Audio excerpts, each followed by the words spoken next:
How do you think then, Clive, picking up again next week, how do you feel that's going to go? Well, we work in blocks, don't we, in our minds as fans? We're like mini pros now, coaches. So this block of games, shall we say, we've got Bournemouth first, obviously, coming up and live on TV, so that'll be interesting. But yeah, I think everyone's got their eyes on Liverpool. I think we've got Bournemouth, Shakhtar, then Liverpool, and I think that's the one that people are going to want to see the best versus the best.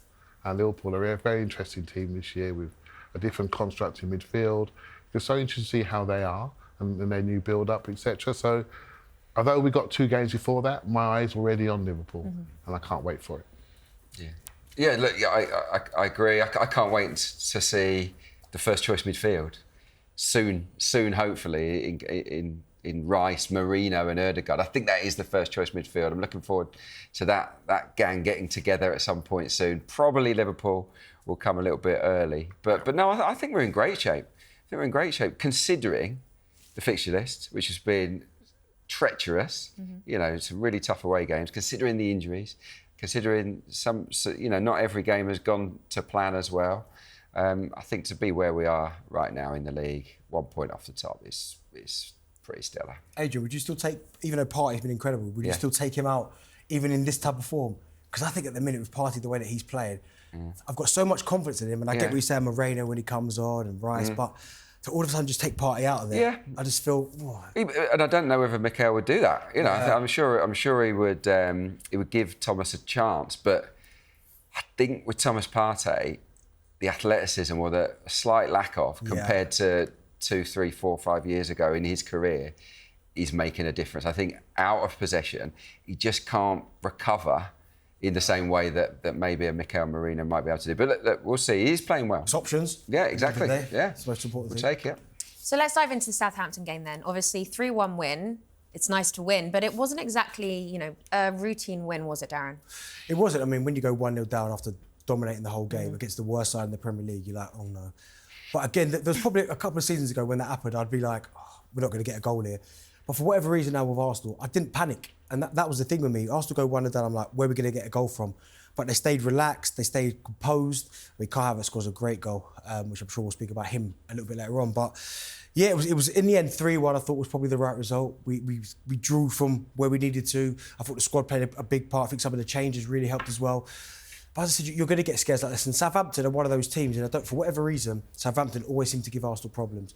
However much better we are than them, they always give us problems. Going back to the 3-3, where we're going for the title. But the fact they reacted so quickly, no one panicked, I think was such a big kind of statement towards Premier League wins, because I expect City to win their games. I expect Liverpool to win their games, but there will be bumps in the road. They're going to play games where, like Fulham gave Manchester City a torrid time, and if it wasn't for Adama Traore's finishing, they'd probably get a point out of that game. So there will be bumps in the road, but the fact that Arsenal managed to overcome that and win the game, I think was a massive positive. Yeah, I thought the game was really interesting. Once they scored, we saw a real power surge towards the end of the game. You could feel that coming. But I have to say, this team is quite smart on recognising what games on offer for them. And they made sure they fed the people that were important. I mean, Saka got a lot of passes and a lot of touches in this game. And Kai Havertz stepped up when he needed to. And there were people really stepping out of their shadows almost of Martin Ødegaard and saying, OK, we've got this. And the pace of everything went quicker. The pace of pass, the quickness of restarts, everything was quicker. And you just sort of felt it coming, didn't you? You felt it coming.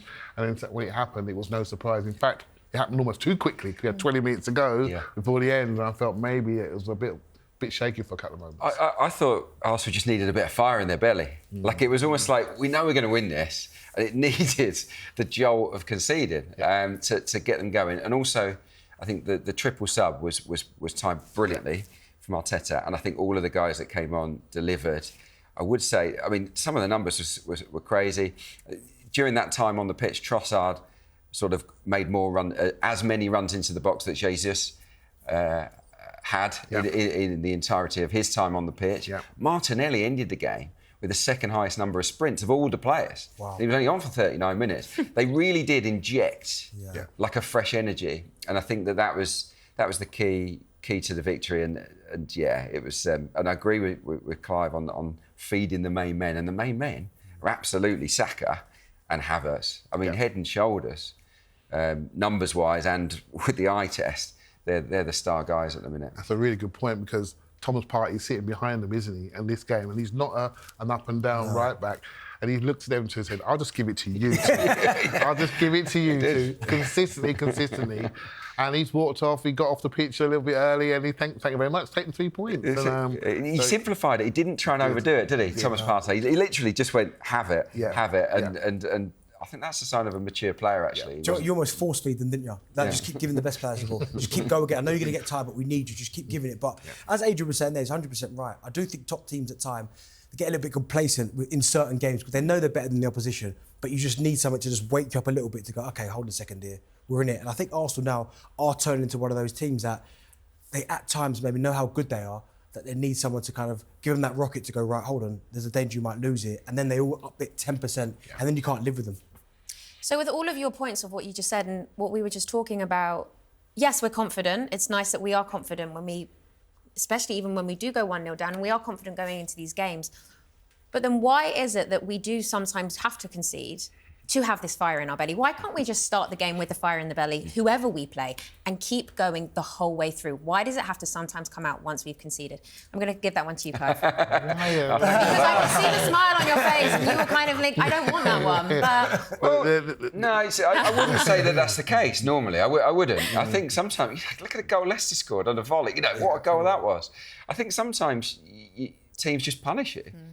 Think about the goal we conceded here. Okay, it's a turnover. So Raheem Sterling loses the ball in midfield. It could be a foul. It might not. It might be a foul. It might not be a foul. The decision doesn't go our way. But what happened? Gabriel, prior to that, had gone for a little nibble with a forward, and he thought he'd go on an overlap. He charged off down the left wing. This is Gabriel, the centre back, and of course we lose the ball. So he's out of position. That's why we're a man down. And Archer reads the situation a bit quicker than William Saliba and makes a great run. And you have to say, once he's played in, it's superb centre-forward play from him. Sometimes you just got to say, well done to the opposition. But I do think there are one or two little cracks with Gabriel and Saliba defensively.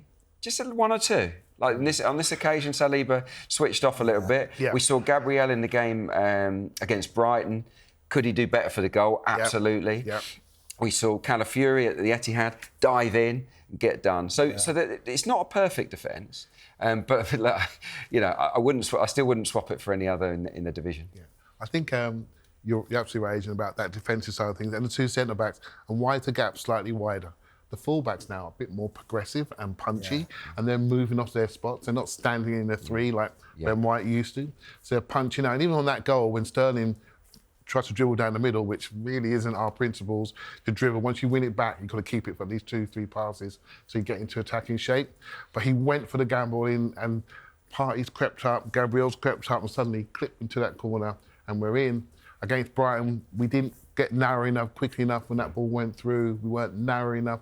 These are small details, right? And if we can see them, I'm sure the coaching staff can see them. But we don't see that in the tough away games or PSG at home. No. It's like when we know we're up against a tougher opponent, we will take less chances. Yeah, so exactly. I think when the best opposition, like the Liverpool game, I think we'll be a lot more prudent. That's just subconsciously sometimes, though, isn't it, Adrian? Sometimes you go into certain games and you're like, these can't really hurt us. Yeah. But then, as you said there, PSG, Man City come knocking because against Manchester City, that was the perfect.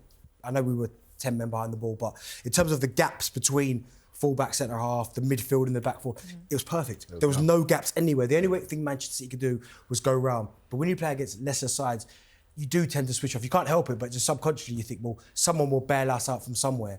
But against sides like PSG in the Champions League or Manchester City or Liverpool coming up, Arsenal will be switched on and they won't give up those gaps or those opportunities to the opposition. Is there a way that Arsenal could change that? Because it does happen quite a lot. Like, we should be winning these games a lot more comfortably. It's happened to Manchester City before. I mean, we regard Manchester City as the best team on the planet. And they switch off. I mean, Fulham calls them no end of problem. There's gaps between the full-backs. I know Jimenez for the first goal is great with a little flick over Akanji's head and it's a good finish. But they themselves switch off as well. And then all of a sudden they have to kind of click back into and go, right, let's defensively be more sound. So I don't think you mean to do it, but I just think top teams have this case where they just switch off occasionally because they know they're better than the opposition. It's also expectations, because I'll tell you my expectations. I don't just expect to win. I want it done by half time. So I've got plans for the evening, second half. I don't need the stress of that second half. So they're really causing me problems. It's true. Look, we're not Chelsea, right? Back in the day, they had to win 1-0, 2-0. Yeah. We want to go out and extend, get 3s, 4s, 5. We want to play swashbuckling football. And with that comes a bit of risk. And I think that we're prepared to take risks against certain teams and against others. As we've seen early on in this season, we are much more cautious. And I think by and large, Arteta gets it back. He does. He learns quick. So, Clive, are you saying then that you're happy to, half-time, we've done it in the bag, you're happy to leave? You're going to go, you're one of those fans that's walking out the stadium? I go for a drink at half-time. Mate, it's 50-50 on what if I come back. So, no, I'd like to get it done, just for my nerves, get it done early, that's all.